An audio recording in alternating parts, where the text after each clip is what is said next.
Assalamualaikum warahmatullahi wabarakatuh. Bertemu lagi dengan Bunila pada sesi kedua di mata kuliah SPM Strategi Pembelajaran Matematika. Alhamdulillah, sangat bersyukur saya ucapkan kehadirat Allah Subhanahu wa Ta'ala yang senantiasa membimbing kita, memberikan kita nikmat sehat dan sebagainya. Untuk sesi yang kedua pada pertemuan kita siang hari ini, Bunila menyampaikan beberapa hal kaitannya dengan materi-materi ajar yang sudah kemarin Bunila sampaikan pada pertemuan di awal di kontrak pertemuan perkuliahan kita. Nah, untuk mengawali perkuliahan pada sesi yang kedua, Bunila akan menyampaikan terkait dengan hakikat belajar. Namun sebelumnya, insya Allah Bunila akan menyampaikan satu ayat. Dalam hal ini kaitannya dengan rasa syukur kita yang telah Allah berikan nikmat banyak hal, ya, nikmat sehat, nikmat bisa berkumpul dengan keluarga di rumah, gitu ya, karena kaitannya dengan pandemi ini kita juga alhamdulillah diberikan kenikmatan untuk bisa berkumpul dengan keluarga secara intens seperti itu ya. Jadi Bunila juga bisa berkumpul dengan keluarga, mengajar saudara semua, dengan juga bisa mengawasi anak-anak di rumah seperti itu ya.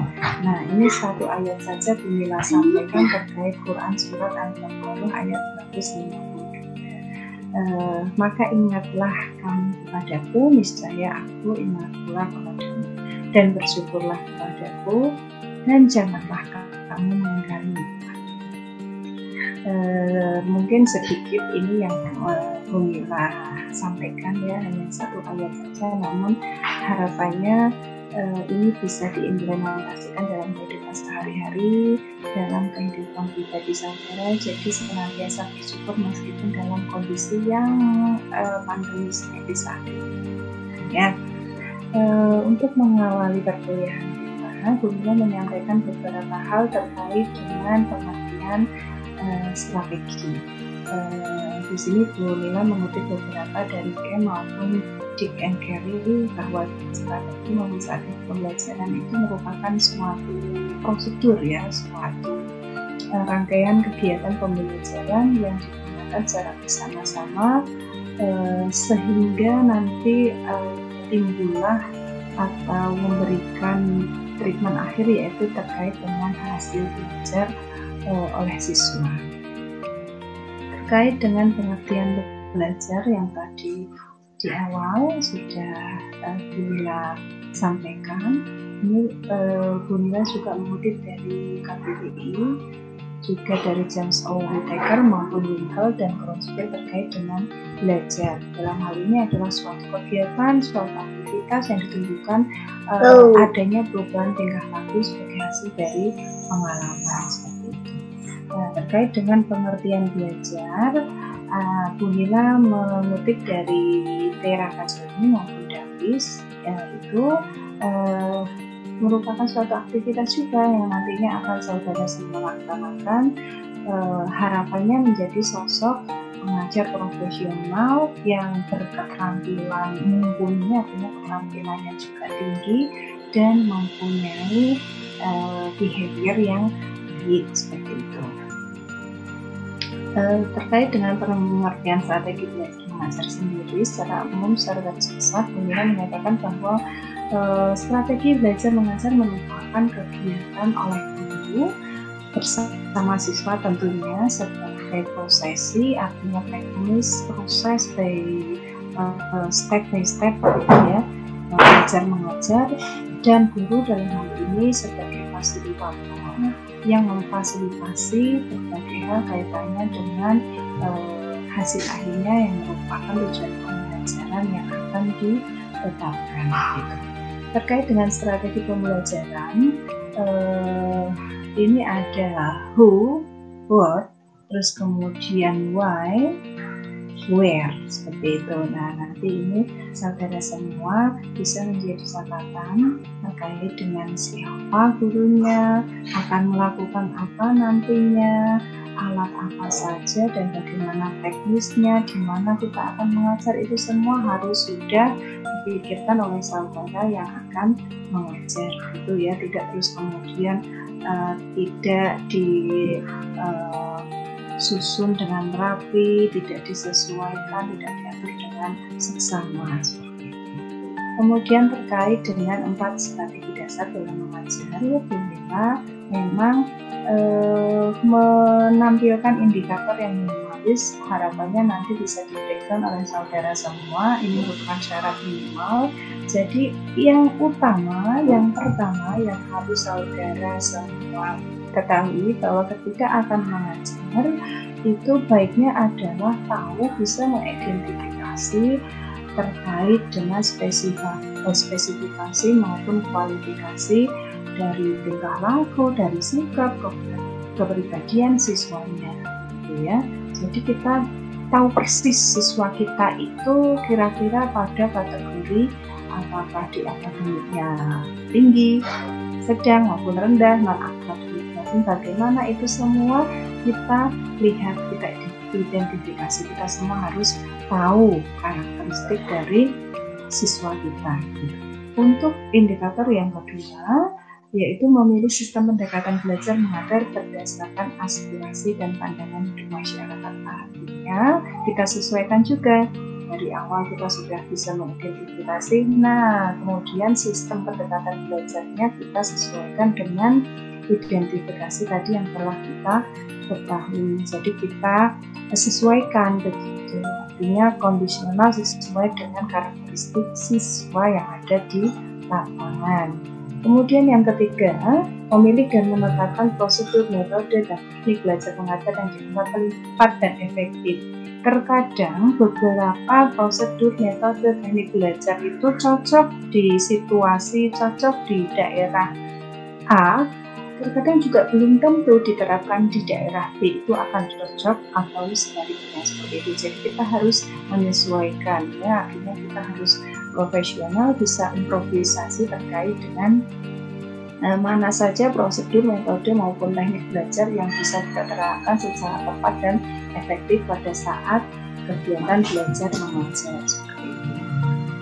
Yang terakhir adalah menetapkan norma-norma dan batas minimal keberhasilan atau kriteria. Artinya kita semua harus sudah memiliki KKM minimal di dalam pengajaran, yaitu standar keberhasilan dari masing-masing. Dalam hal ini kita saat ini kalau mengikuti kurikulum 2013 yang revisi itu per KD, bahkan itu syarat untuk KKM kriteria ketuntasan minimal itu kita tetapkan. Artinya kita harus capai KKM tersebut sebagai batas minimal keberhasilan dari para siswa kita.